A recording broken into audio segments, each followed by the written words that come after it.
I have to ask you, Bob, how does somebody new get on the same level of attracting the new other people coming in? Everybody has to have that same goal in mind to want to attract others of joining this hobby, because as big as it is, it's not big enough, right? Right. So, like you said, we're a fairly decent sized industry, but still not nearly big enough, considering we're like 4%, 4% of the Americans actually own reptiles, and less than 10% of Americans are even interested in reptiles as a pet. This is just overall surveys that are taken nationally.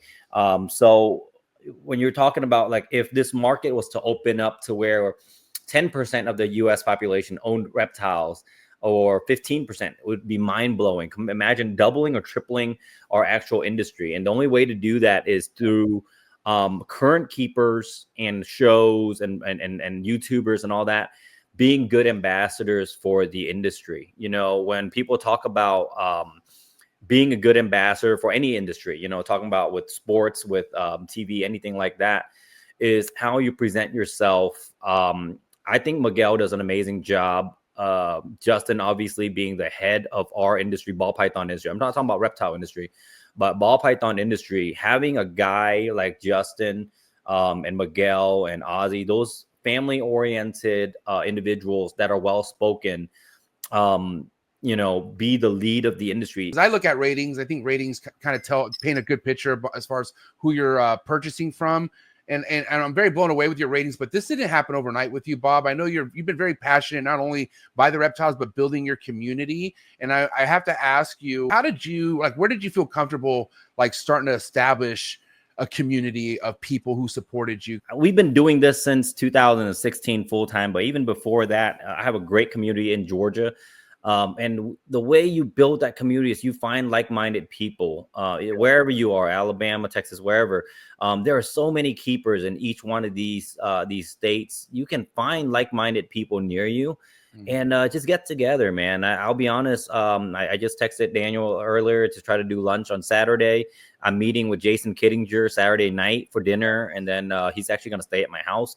I'm very open to people visiting me and me visiting people so that we can share ideas.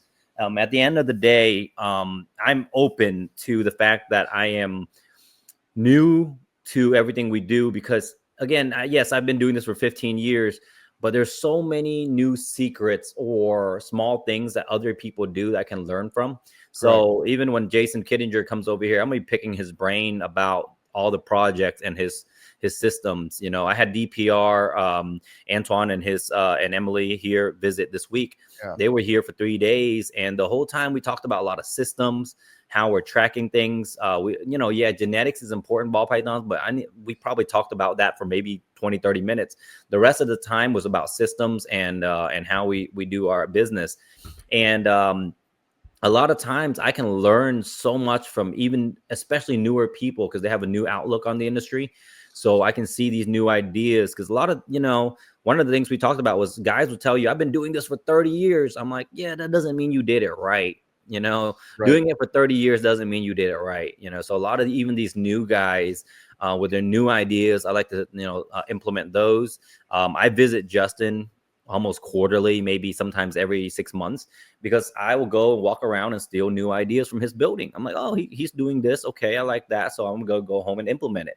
And if I don't like it, I'll ask, or I'm looking at it and confused, I'll ask him, like, hey, why are you doing this? It doesn't make much sense. And he'll explain it to me. And then if I have a better idea, I'll explain it to him. So sometimes even my ideas might help him, because a different perspective, the way we do things. So go out there and find like-minded people and rip off their ideas and give them your ideas. It's an exchange of information, and it's amazing in this industry, especially. And, give them props like Bob just did. If you're going to rip people's ideas off, that's fine, but just give the people props whenever. Sure, yeah, for sure. You have repeat customers. You have people who like to come back and spend money with you. How does somebody get on that type of pace? Like, how does somebody ensure, okay, you got somebody who spent a few thousand with you, but what do you got to do to make sure they return back to you? I have a very good group of returning customers that, I'll be honest, maybe 50-60% of my income comes from returning customer every year. And then, you get a few new ones and you try to retain them as much as possible. Correct. And you want these guys to be successful. You want your customers to be successful. So you sometimes have to sacrifice some sales or money to talk them out of sales. You have to be willing to do that. I've talked customers out of sales before, knowing that it's not good for their project or knowing it's not good for that male they own or something like that. And these customers really appreciate it. I'll tell them straight up, hey, go buy from somebody else, or this guy has the perfect animal for you. And they'll come back to you later on when they're ready. And I treat, again, a lot of my customers will vouch for this, is that I kind of, once you've invested money with me, you're my friend, because you're helping me pay my bills. So I would treat you as such. And if you message me and say, hey man, I have an animal with this other problem, the animal I bought from somebody else, I will help you through it because we're friends. And I treat my customers like friends. So we talk. Again, I also have people I don't ever do business with that I talk to on a daily basis.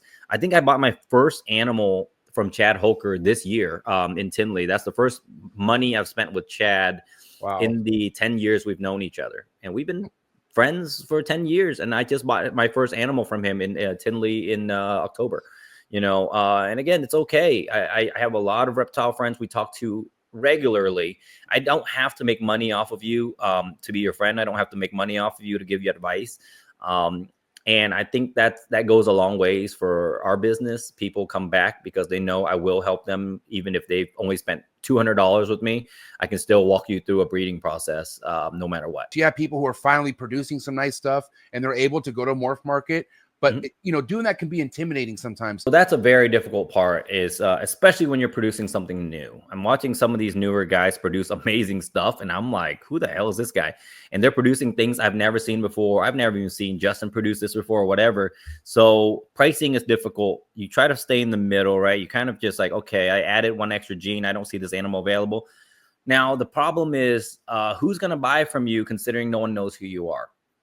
I feel like if you are working a very, very specific niche project, let's say I work, it's not even that niche. Let's say I'm working Azanthic DG clowns. I have a list of people in my head, or you can have it on a notepad or something if you're not, you can't keep up with it, of all the people that are within that project. These guys are deep in that project, or these guys that want to be deep in that project. You've seen them buy hets or make hets and stuff like that.